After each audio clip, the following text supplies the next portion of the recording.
Hola a todos, ¿cómo están? Bienvenidos a un nuevo video, un nuevo vivo acá en Mental Horse, en Caballo Mental, donde ya vamos a cambiar del Negro Dolina, vamos a pasar a Stanislaw Barrach, con esta reacción, con esta gran entrevista que dio en el 2020, en época de pandemia, pero que es muy buena, tal vez de las que más me gustan, de las que están subidos acá al canal, porque da conceptos muy buenos y tiene tiempo para explayarse.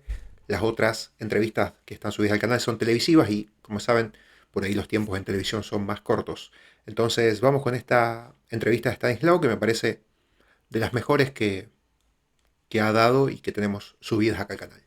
Y para arrancar, en vez de preguntarte cómo estás y que me respondas bien, como capaz respondemos rápidamente, quiero aprovechar que trabajas mucho en las emociones para que me digas tres de las emociones más fuertes quizás que Se, tuviste en la cuarentena. se mandó uno Y al como Zoom. capaz la pregunta es medio difícil o sensible para responder, yo voy a arrancar con las mías y diría que mis tres emociones en esta cuarentena más recurrentes fueron la ansiedad, la motivación, como, no sé, ganas, energía, Incertidumbre. y el sentirme muy agradecida.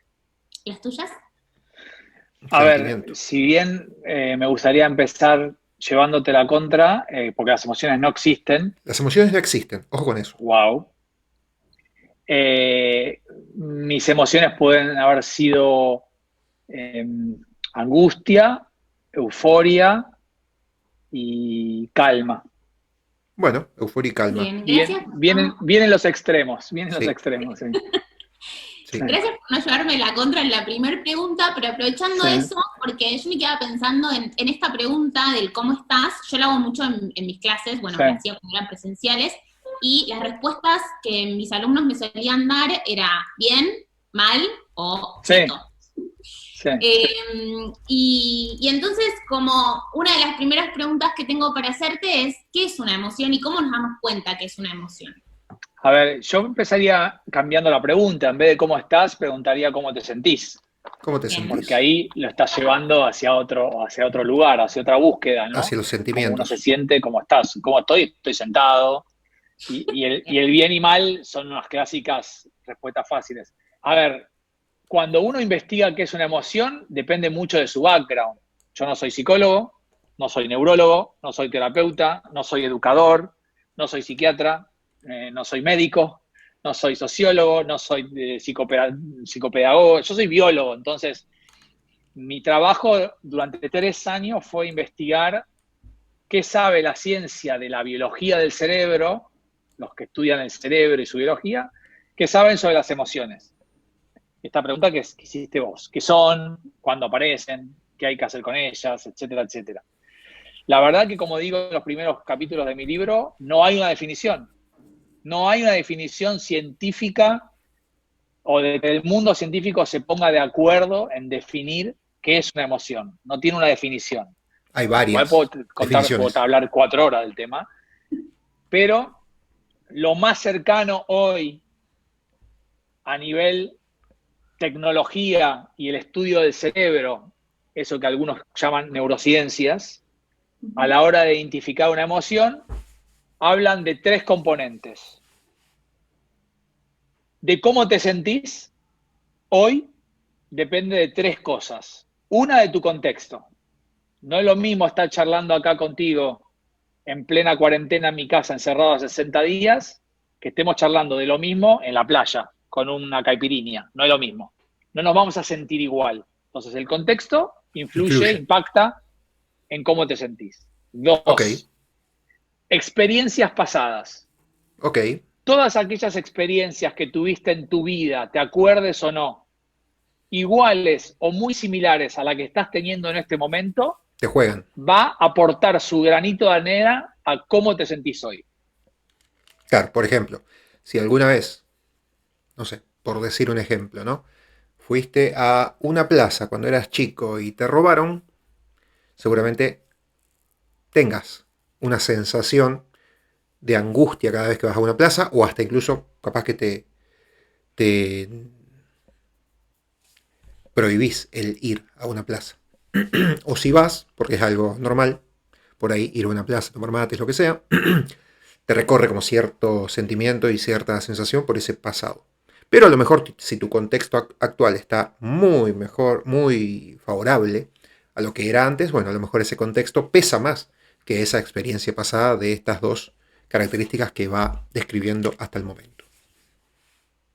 Y 3, que El fue mi tercero, gran investigación, no como científico, sino como divulgador, o sea, yo investigué a los científicos que estudian las emociones, es la parte más biológica, que se llama la interocepción.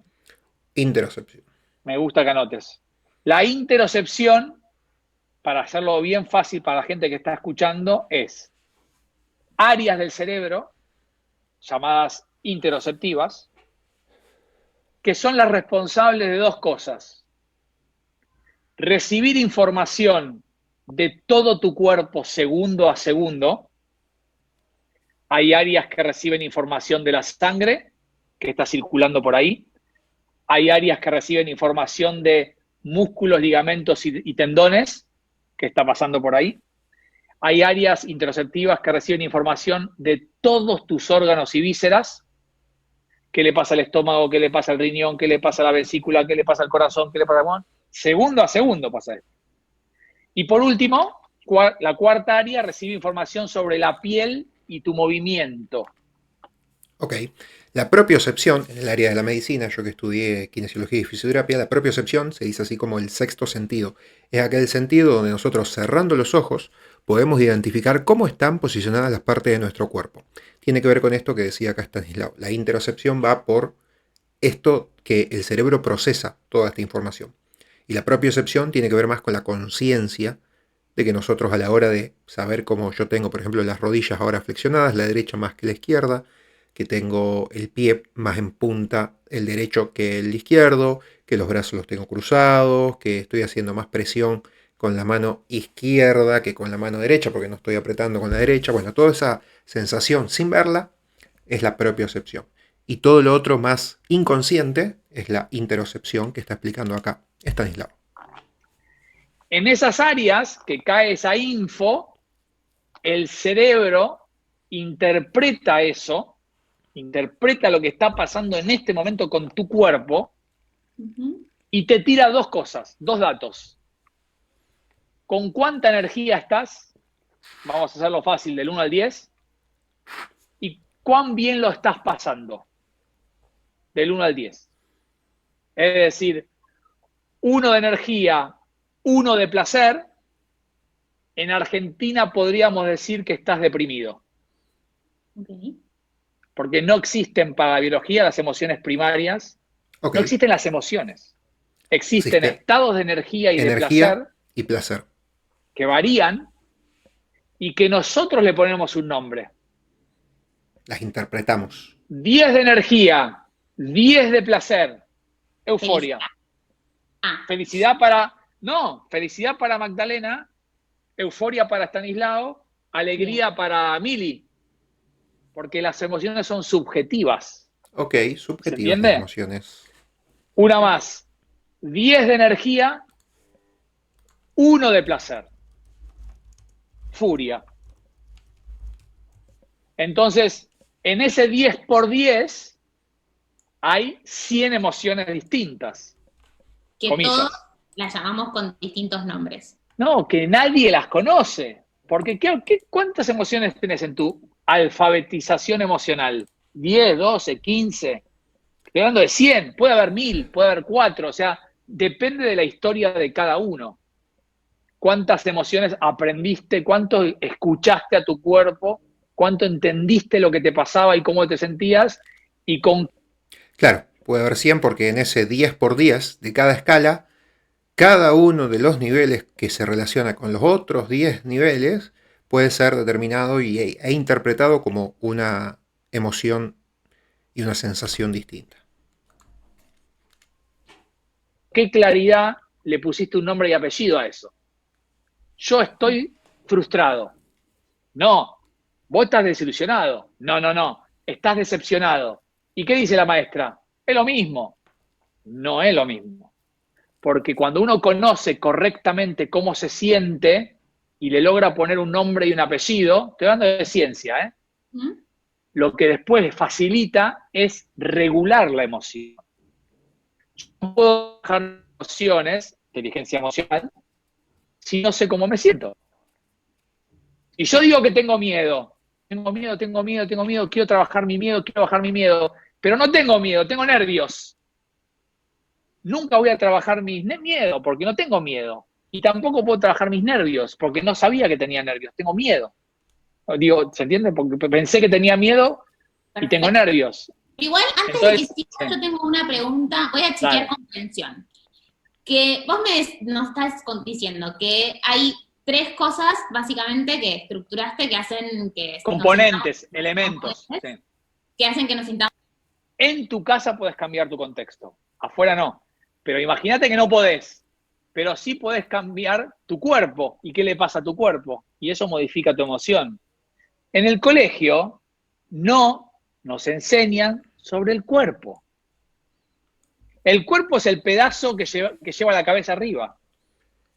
Si vos vas a educación física, donde se supone que aprendés sobre tu cuerpo, basura. Patea la pelota, agarrar el palo de hockey, hacer flexiones de brazos. Nadie nos enseña a qué cosas están pasando dentro del cuerpo. Y eso tiene un impacto enorme en cómo nos sentimos. Eso lo podemos modificar. ¿Lo podrías aprender meditando? Por ejemplo, meditando o teniendo yoga o que el profe de educación física te explique que cuando pateas una pelota, qué cosas se mueven, qué cosas no. Trata de sentirlas, las sentís, no las sentís, a ver, apretá un poco el cuádriceps, soltalo de golpe, respirá profundo, fíjate cuando entra el aire, o sea, tiene que ver con un aprendizaje sobre cómo está compuesto nuestro cuerpo y después subjetivamente cada uno le van a pasar cosas distintas, porque no, por más de que tenemos el mismo cuerpo y el mismo cerebro, somos todos diferentes. Entonces, primer gran mensaje mío, que yo no soy, como Meli, no soy especialista en educación, pero desde mi mirada, obligatorio el autoconocimiento del cuerpo de primero a quinto año. Porque cuanto más aprendes de tu cuerpo, mejor manejas tus emociones. Y otras cosas más, pero estamos hablando de emociones. Inteligencia Experiencias emocional. pasadas, las podés modificar, porque lo que las experiencias de tu vida te van dando y te van construyendo como un hábito, que es lo que nos genera malestar en la vida, es una forma de pensar. Tendemos siempre a pensar lo mismo de las mismas situaciones. Y cuando uno piensa de una manera, se siente de esa manera. Uy, perdió River, triste. Uy, cuarentena, angustia. Uy, ganó Boca, contento. Nunca mejor dicho, ojos que no ven, corazones que no sienten. Por este tema de que yo veo algo, lo interpreto, lo pienso y eso me genera una expresión corporal que se manifiesta con sentimientos o síntomas. Uy, mi hijo se sacó un 10. Alegría. O sea, la situación para la biología nos lleva a la emoción. La gente que está angustiada en cuarentena no es por la cuarentena. No tiene nada que ver con tu angustia. Es cómo interpretas a la cuarentena. ¿Qué pensamiento le pones a lo que está pasando? ¿Qué sentido le encontrás a lo que está pasando? Ok, bien, buena primera parte. Vamos a seguir seguramente más adelante con más de Stanislaw. Esto bueno, entonces las emociones no existen. Las emociones son subjetivas, por eso no existen científicamente, sino que es algo de interpretación. Que lo que hay son niveles de energía y niveles de placer y displacer. En cambio,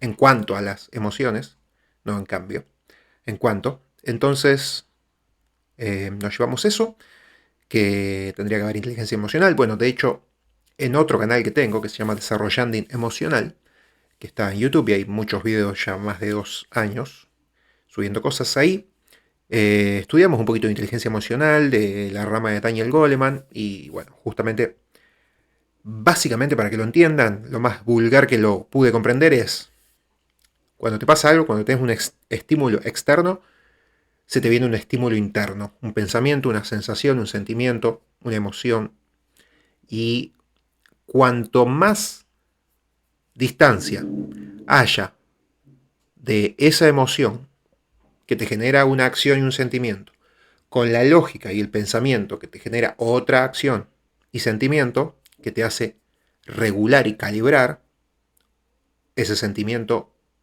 expresión o acción. Cuanto más lejos, menos inteligencia emocional. Cuanto más cerca, más inteligencia emocional. Es decir, yo voy manejando por la calle con el auto y uno se me cruza mal y me putea, yo voy a tener la emoción y el sentimiento de enojarme y querer putearlo, pero cuanto más rápido llegue la lógica y mi pensamiento lógico, más voy a saber calmar ese deseo o accionar de manera correcta y no hacer locuras. Por eso están aquellas situaciones donde la gente se saca emocionalmente y hace acciones que cuando está más tranquilo, más calmado, no haría. Entonces, bueno, la inteligencia emocional básicamente tiene que ver con eso, como para que lo entiendan así de primera medida. Después hay varias características, varias ramas. Ahí está la empatía, las relaciones sociales, la motivación. Bueno, hay un montón de cosas más para ahondar, pero por ahora, para cerrar este vídeo y para que lo comprendan, la inteligencia emocional va de eso, de la distancia, de la emoción que siempre se nos viene primero cuando nos pasa algo externo, lo primero que sentimos y que tratamos de hacer, o el cuerpo trata de hacer, es la acción emocional o reacción. Y nosotros lo que tenemos que tratar de hacer para ser más inteligente emocionalmente es acercar el pensamiento lógico y la acción lógica y la acción más contemplativa y no la temperamental. Nada más, abrazo grande, cuídense y nos vemos en el próximo vivo reacción video de Caballo Mental Mental Horse.